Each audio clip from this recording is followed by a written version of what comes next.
Traffic సమస్యను అధిగమించేందుకు గుంటూరులోని Magnum wings సంస్థ అద్భుత ఆవిష్కరణకు శ్రీకారం చుట్టింది. గత ఏడాది V2 పేరుతో ఎయిర్ టాక్సీ రూపొందించిన మ్యాగ్నమ్ వింగ్స్ దానికి సంస్థ అప్డేట్ వెర్షన్ V2 2.0 వెర్షన్లో రూపొందించింది. ఇప్పటికే ట్రయల్ రన్ కూడా పూర్తయింది. మరో 6 నెలల్లో అన్ని అనుమతులతో 2.0 పూర్తి స్థాయిలో ఆవిష్కరిస్తా ఉంటున్న మ్యాగ్నమ్ వింగ్ అధినేత అభిరామ్తో మా ప్రతినిధి అశోక్ మాట్లాడారు.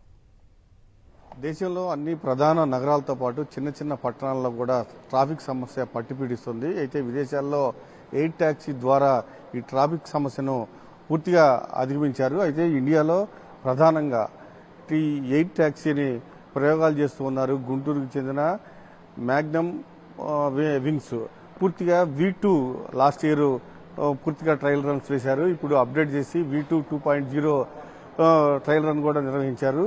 సరే, ఏంటి అసలు ఎలా అప్డేట్ అయింది ఏంటి? సో లాస్ట్ ఇయర్ ట్రయల్ చేసింది మొత్తం కూడా ఇంటర్నల్ కోసం అండి. ఒకసారి అది సక్సెస్ఫుల్ అయిన తర్వాత మేము దీన్ని V2 2.0 తీసుకురావడం జరిగింది. ఇది కమర్షియల్ ఆపరేషన్స్కి రెడీగా తీసుకురావడం జరిగిందండి.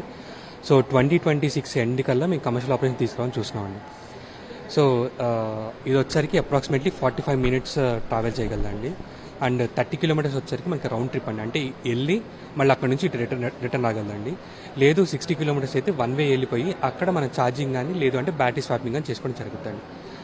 ఎన్ని బ్యాటరీస్ ఉంటాయి సార్? ఇది టోటల్ 8 ప్రొపల్షన్ సిస్టమ్స్ అండి. అంటే 8 batteries, 8 Motors and 8 control units అండి. సో మొత్తం కలిపి మనం ఒక ప్రొపల్షన్ యూనిట్ కింద డిస్క్రైబ్ చేస్తామండి. సో ఇది ఎప్పుడైనా సరే ఏరియల్ వెహికల్ తయారు చేస్తున్నాము లేకపోతే ఏరియల్ వెహికల్ ఎక్కాము అన్నప్పుడు మనకి సేఫ్టీ అనేది చాలా ఇంపార్టెంట్ క్రైటీరియా అవుతుందండి. సో ఇది అత్యంత సేఫ్టీ పారామీటర్స్ తీసుకొని తయారు చేయడం జరిగిందండి. ఇది హైట్ వచ్చరికి మనకి తయారు చేసిన 10,000 ఫీట్ వరకు తయారు చేసామండి.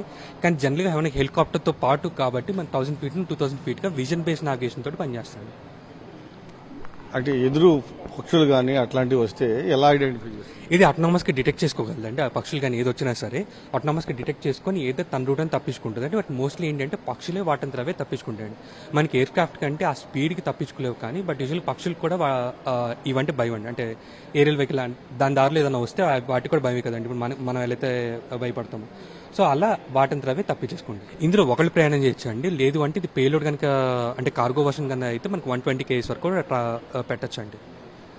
సేఫ్ ల్యాండింగ్ కూడా సేఫ్గా రన్ అవుతాయి. ఎక్కడన్నా బ్యాటరీలు అన్నీ అయిపోయినాయి అనుకోండి, అట్లా టోటల్ 45 మినిట్స్ ఉంటుందండి. ఆటోమేటిక్గా 20% డివోడి అంటే 20% డెప్త్ ఆఫ్ డిశ్చార్జ్ అంటామండి. మన ఫోన్స్లో అయితే 20% వచ్చిన తర్వాత రెడ్ సిగ్నల్ అయితే అలా వస్తాం. 20% వచ్చిన తర్వాత ఆటోమేటిక్గా తన లొకేషన్ తను ఎత్తుకుంటుందండి. మనం కనుక ఇది ఆటోనమస్ మోడ్లో ఆపరేట్ చేయకుండా మనం కనుక డ్రైవ్ చేసినట్టయితే సో అది ఆటోనమస్ వార్నింగ్స్ ఇస్తుంది. వార్నింగ్ కనుక మనం లెక్క చేయకుండా స్టిల్ డ్రైవ్ చేసినట్టయితే ఈవెన్ 10%కి తనంతా తానే ఆల్రెడీ తగ్గించుకుంటూ వస్తుంది సేఫ్ ల్యాండింగ్ కోసం. సో తనకున్న సిచ్యువేషన్ అవేర్నెస్ తోటి ఎక్కడైతే సేఫ్ ల్యాండింగ్ అక్కడ ల్యాండ్ అవుతుంది. అనుమతులు రాగానే మరొక 6 monthsలో ఖచ్చితంగా దీన్ని పూర్తి స్థాయిలో ఆవిష్కరిస్తామని కూడా చెప్తూ ఉన్నారు. కెమెరామెన్ నవీన్తో అశోక్, సాక్షి టీవీ, గుంటూరు.